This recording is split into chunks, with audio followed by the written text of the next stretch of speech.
Well, is it just a pause or the beginning of the end? Well, we are going to be brave. We think it is just a pause in the uptrend for equity in the US market. Indeed, yesterday, as we can see here, we had a big gap down at the opening, and from the top at 31.54, basically something like 2% down. Moving from the top of the Bollinger Bands to the bottom of the Bollinger Bands. We have the impressions that after 34 days upwards, since the gap at 29.50 here, early October, a pause was due. It took time to develop. Our market, as we're going to see, had the correction a little bit before. But now we notice that this blue line here at the bottom of the session yesterday is also a long-term trend line moving up since the tops, joining the tops since 2018. And that could be a normal place where the end of the small correction could happen. Also, it is very close to a 38% Fibonacci retracement between the top 31.54 and somewhere at 28.90, which is the beginning of the move here in early October. Let's see why we are so brave, calling the correction as it has just begun 2 days ago. Well, people just noticed that December 4 in 2018 was the beginning of a big sell-off until December 24 last year. And so people have good memory, and traders especially, and they tend to assimilate both situations alike. That was December 4 of last year. Well, you see the Bollinger Bands of the volatility, VIX here, were rising. Here they are flat. And if you go back in the past, probably here into July of 17, you probably have a more similar situation. What I want to note here is that between the tops in October and the previous top in July, corresponding to the correction, that means when the fear is moving up, usually the equity market goes down. We notice that since July, this little red line has just been hit by the VIX intraday around 18%. We suspect that probably is going to be a spike and VIX is going to recede. Also, if we look at the VIX in 3 months, called VXV, the one before was the VIX 1 month ahead. We notice that the best correction or best analogy is, of course, with today's, not the 4th of December here of last year, but as we said here, June, July of 2018, which is also representing a compression of volatility, a spike, and then it fails around the same level, about 18-19%, and then start for another 2 or 3 months to be very compressed. Then what happens? We're going to discuss it probably in January, February. You notice here the volatility increased. So we are thinking just, it's not for now, maybe for later. Remember, medium term. For the US equity market, the advanced decline line, the breadth of the market, is making higher highs. From November, we had higher highs even around November 25.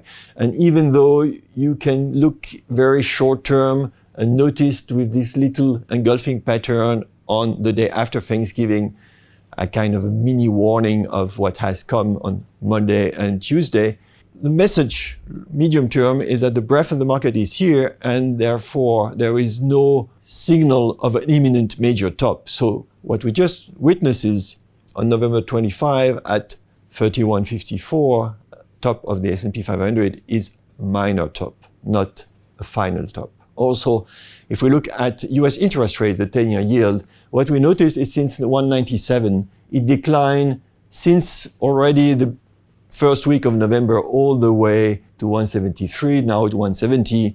And we can say that the bond market made a warning already for 3 or 4 weeks. This warning does not change the big picture.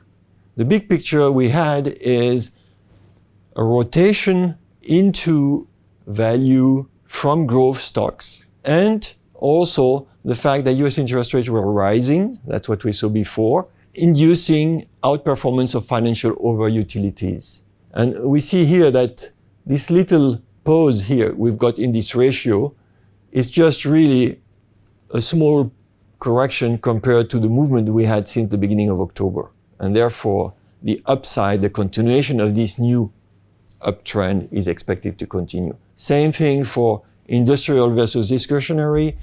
We know that we had a big downtrend, it's breaking up, we have a little pause now, a little pullback, and upside should continue. And of course, also the pause that we got, or the rebound that we got of growth stocks since in November, from November into the end of the month, is now reaching a resistance line, which suggests that a move into value after the mid-December sell-off that we get for tax selling purposes in the US is going to be over. And after that, it should resume on the way down here into the first quarter of 2020. In fact, we had looked at different canary in the coal mine as warnings. And one of them was the possibility that the yen would be rising strongly. Of course, with the two days move down in the equity, the yen rose a little bit. Here you have the yen index. But it still remains within a long downtrend, and it has not broken the cloud at all. And even if it goes in the next coming few days, touch the cloud, it's still in a downtrend and still could reach its 90.35 target. It's then when we will be down there that we will be more alert about the failure to extend the downtrend, but not right now. Also, the euro against the Swiss francs, even though this indicator might lose a little bit of its validity as a warning or early warning signals, at least, of course, when the stock market on the S&P 500 goes down, it corrects a little bit, as we can see, but it remains within higher lows, so it's not so dramatic. And probably here being at the bottom of the cloud, just above 109.25 euro Swiss, it will find some support and rebound slowly in the later part of December. Correction, in fact, did occur on emerging market already since almost the beginning of November. And what we can see is that on the oscillators, we're probably very much closer to an area where the oscillator is going to rebound and signal support. You see also we are close to the cloud and close to the former descending trend line that we have broken in October. So a logical place for a rebound. Similarly, in Japan hit a resistance at the beginning of November at 23,600, just below that, 500. It has corrected in a typical one way down, one way back, double top, and now the third move down. There, holding above the spike low that we had mid-November, should lead to a rise upward. We notice also that the relative strength of the Nikkei versus the S&P has been rising steadily. So it's making a pause recently during this small correction, but it's still relatively supportive for the global picture. And the euro charts, if you wish, if you looked at ETF, which was trading yesterday also during American time, we see that even it opened very low, close to the support, almost the target that we mentioned here. It rebounded somehow, and it's probably close to having finished the correction. Maybe a few more days sideways, and then close to the cloud, it can rebound in the second half of December. So really what matters is our long-term weekly chart of the S&P, where we described our two paths. The green path with targets towards 3,100, 3,200. We made 3,154. We have a pullback That means that possibly in the second half of December, we can reach the 3200 upper part of the target.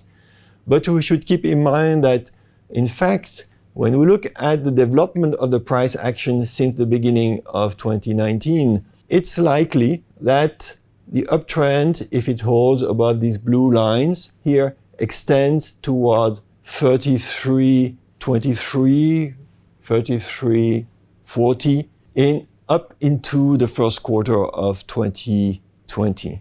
Pattern should be like the one of a kind of a rising wedge in probably 5 up waves. We will see how it develops.